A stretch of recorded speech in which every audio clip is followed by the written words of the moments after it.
Hi guys, Tamina here. In this video, I'll be comparing the two e.l.f. Skin Suntouchable sunscreens. That's their Whoa Glow SPF 30 sunscreen with their Invisible SPF 30 sunscreen. I'm aware that in the US it's SPF 35, whereas the one I got my hands on is SPF 30, but I believe they're about the same, sunscreen. So don't be alarmed if you receive 35 instead of 30.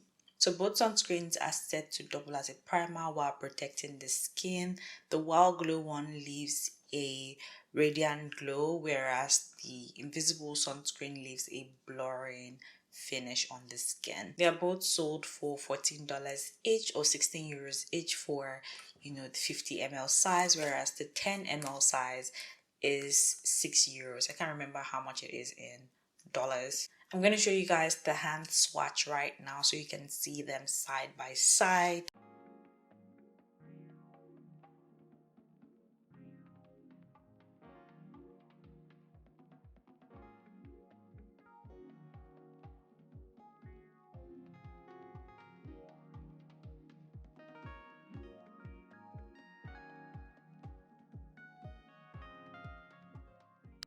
Now that you've seen the hand swatch, it's time for me to apply them to my face. So right now I have no single product on my skin. I just washed my face with this cleanser on the screen. I'm doing this on bare skin mainly because the first time I applied the glow one, it was somehow.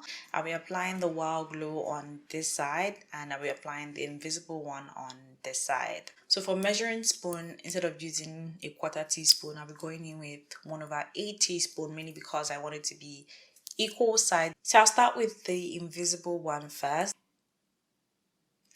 I have like about 1 or 2 times to use this sunscreen again. That's good. So this is the amount I'm going in with.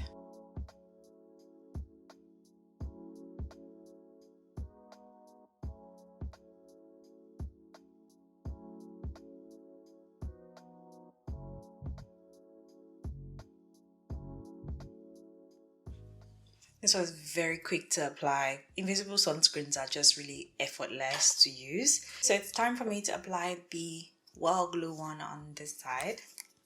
I haven't used this sunscreen since I posted a review about it. So I don't even know what to expect from this particular sunscreen. Now I don't know how to apply this sunscreen. I'm trying to process it. Alright, let me begin. See why I said that e.l.f. ought to make this in a dark shade? I'm already overwhelmed.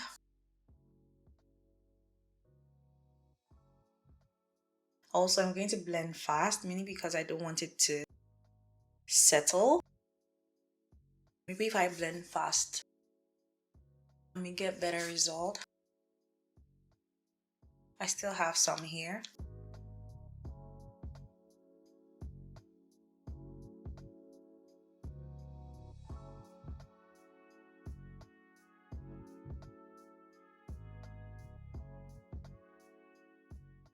I'm really taking my time to blend this in so you guys can see them side by side very well.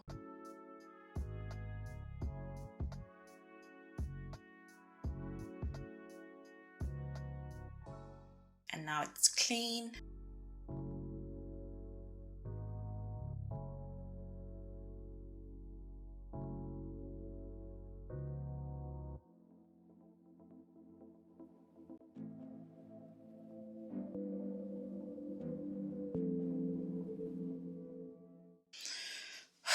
I'm already tired of blending. I think this is the best I can get from this sunscreen. I'm still getting the same result as the first time, and this is on bare skin. It ought to sink in way better in my opinion. I'll come forward so you guys can get a closer view. So here has the invisible sunscreen, and of course here has the Whoa Glow sunscreen. Whoa Glow, invisible sunscreen. Which do you prefer? For me, it's always going to be here. It was more like Elf listened to us and gave us the invisible one. I really do like it. I 100% would go with the invisible side as opposed to this side. If you are like my skin tone or darker, I recommend you pick up this one. Don't even bother buying the mini size. Just go ahead and buy the big size. I only got this mainly because I wasn't sure what Elf was going to do, and I wasn't sure if I was going to like it. Will I purchase this again? Maybe, because I already have like a full size of the Super Goop one, which I reviewed. You should tap the link on the screen.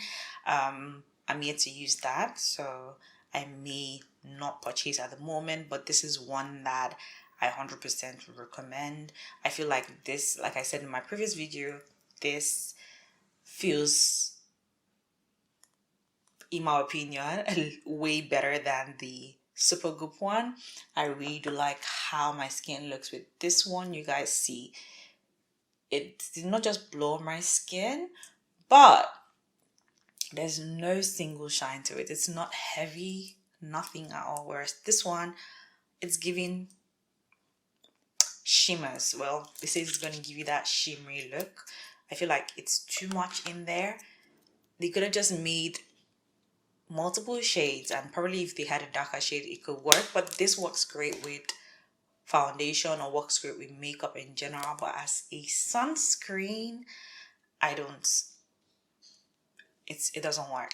So how do they feel on the skin? They're both lightweight sunscreens. In terms of consistency, the Whoa Glow is a lot more in a cream version, whereas the invisible one is more almost, I don't want to say solid, it's more in the petroleum jelly form. Yeah, kind of that way. It's a lot thicker than the Super Goop Unseen sunscreen. I hope that helps. So are they dark skin friendly? I think this is very obvious. What do you think? So what type of sunscreens are these? They are both chemical sunscreens, and their sunscreen filters are the same. They include avobenzone, octisalate, octocrylene, and homosalate. So who do I recommend these sunscreens to?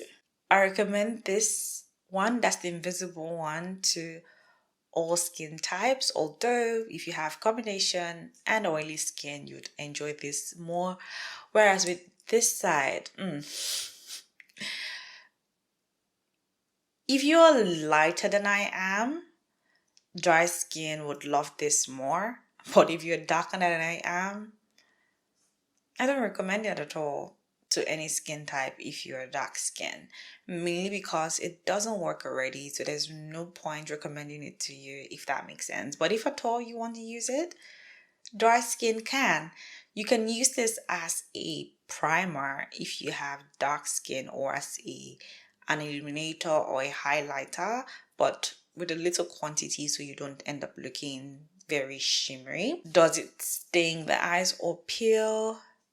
Right now, I haven't noticed any peeling with either side. In terms of eye sting, this one does sting the eyes, although today I really did concentrate around my eye area. I've not noticed any eye sting. My eyes are fine. They both work as a good base on their makeup. Since they already double as a primer, I have used either of them or both of them, and they both worked really well, in my opinion. So that's pretty much it for this video. I hope this video helps you decide on which one you'd love to purchase. If you did find this video helpful, please give this video a thumbs up by hitting that thumbs up button. Share it, subscribe down below if you aren't subscribed. Please subscribe to my channel, and I'll see you guys in my next one. Bye guys, thank you so much for watching, and have a blessed day.